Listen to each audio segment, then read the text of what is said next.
اعوذ باللہ من الشیطان الرجیم بسم اللہ الرحمن الرحیم الذین یأکلون الربا لا یقومون الا کما یقوم الذی یتخبطہ الشیطان من المس ذلک بأنہم قالوا انما البیع مثل الربا وَأَحَلَّ اللَّهُ الْبَيْعَ وَحَرَّمَ الرِّبَا فَمَنْ جَاءَهُ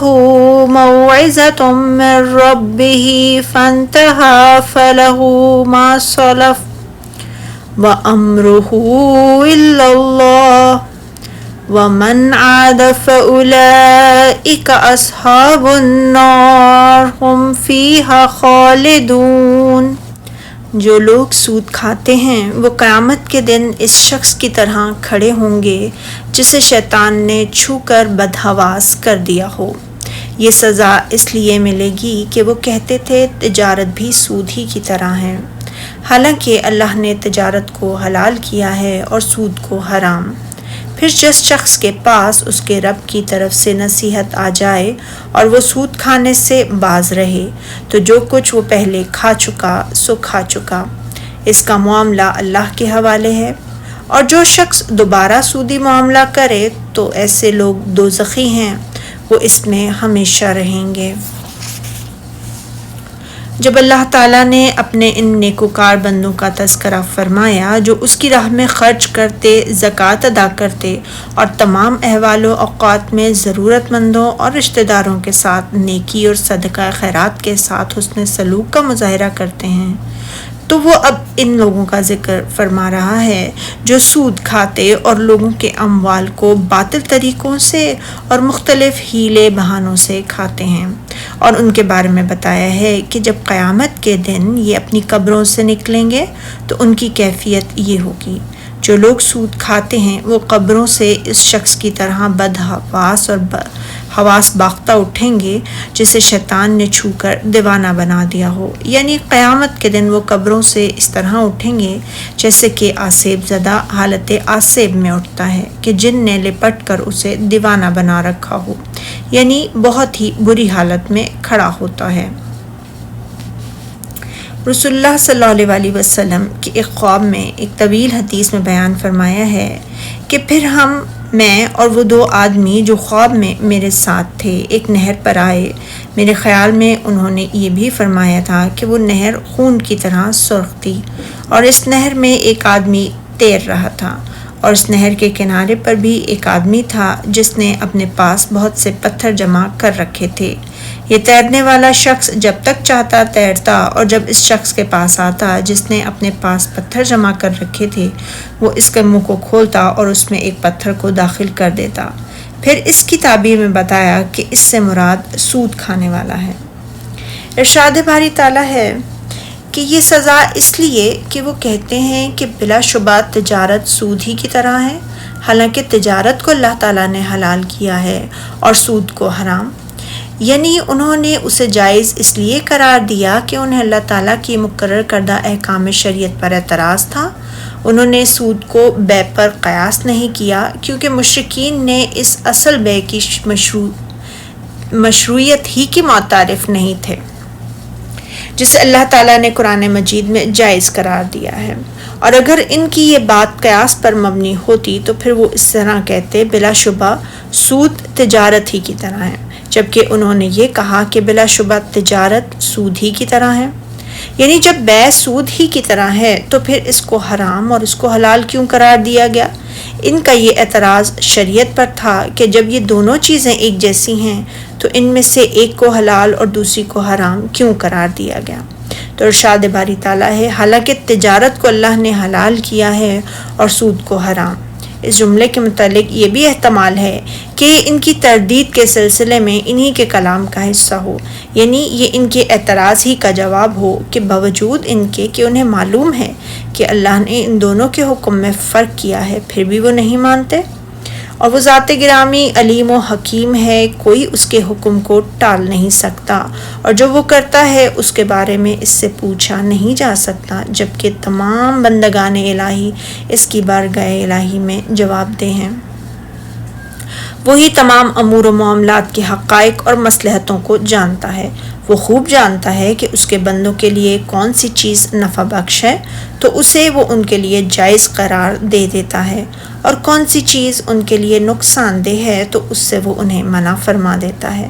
اس قدر کوئی ماں بھی اپنے بچے پر شفقت نہیں کر سکتی جس قدر وہ اپنے بندوں کو شفقت و رحمت سے سرفراز فرماتا ہے۔ اسی لیے فرمایا، پھر جس شخص کے پاس اس کے رب کی نصیحت پہنچی اور وہ سود لینے سے باز آ گیا تو جو کچھ پہلے ہو چکا سو ہو چکا، اور قیامت میں اس کا معاملہ اللہ کے سپرد ہے۔ جس شخص تک یہ بات پہنچ گئی کہ اللہ تعالیٰ نے سود سے منع فرمایا ہے اور وہ اس حکم شریعت کے معلوم ہونے کے بعد سود لینے سے رک گیا، تو جو سود کا معاملہ اس کے حکم سے پہلے ہو چکا وہ اسی کا، کیونکہ اللہ تعالیٰ نے فرمایا سورہ مائدہ میں، جو پہلے ہو چکا وہ اللہ نے معاف فرما دیا، جیسے کہ نبی اکرم صلی اللہ علیہ وسلم نے بھی فتح مکہ کے دن فرمایا تھا، اور بے شک زمانہ جہلیت کے سود میرے دونوں پاؤں کے نیچے رکھا ہوا ختم ہے، اور سب سے پہلے میں اپنے چچا عباس کے سود کو معاف کرتا ہوں۔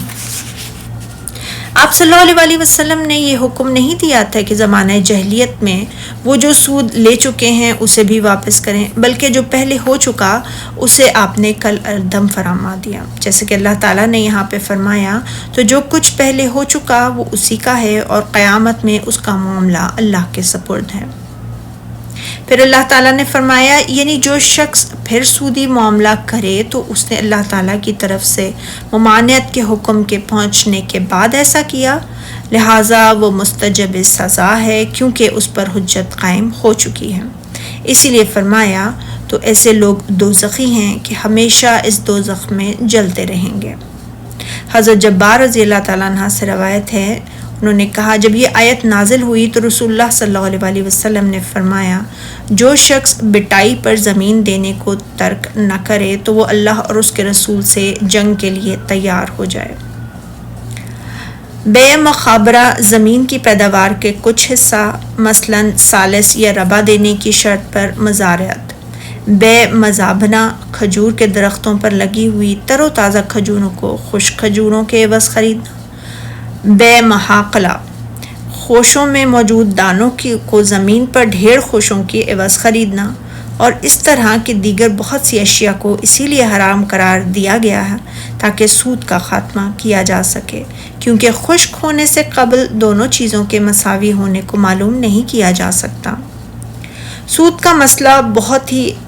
بہت سے اہل علم کے لیے ایک مشکل مسئلہ ہے۔ امیر المومنین حضرت عمر بن خطاب رضی اللہ تعالیٰ عنہ نے فرمایا کہ 3 مسئلے ایسے ہیں کہ میری خواہش ہے کہ کاش رسول اللہ صلی اللہ علیہ وسلم نے ان کے بارے میں ایسا واضح حکم فرمایا ہوتا جس سے ہم مطمئن ہو جاتے۔ ایک دادا کا حصہ میراث، کلالہ کا حصہ میراث اور ربا سے متعلق بعض مسائل۔ آپ کا اشارہ ان بعض مسائل کی طرف ہے جن میں ربا کا شائبہ ہو، یعنی شریعت شاہد ہے کہ ہر وہ چیز جو حرام ہو تو جو چیز اس کا وسیلہ بنے وہ بھی حرام ہوگی، کیونکہ جو چیز حرام کا سبب بنے وہ بھی حرام ہے، جیسے کہ ہر وہ چیز بھی واجب ہے جس کے بغیر واجب کی تکمیل نہ ہو سکتی ہو۔ اور رسول اللہ صلی اللہ علیہ وسلم نے فرمایا،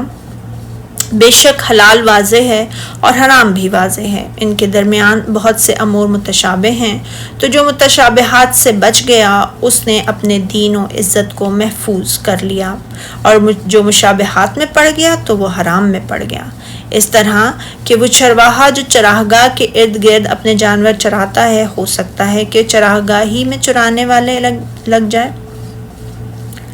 سنین میں حضرت حسن بن علی رضی اللہ تعالیٰ عنہ سے روایت فرمایا ہے کہ میں نے رسول اللہ صلی اللہ علیہ وسلم کو یہ فرماتے سنا، جس چیز میں شک ہو اسے چھوڑ دو اور جس میں شک نہ ہو اسے لے لو۔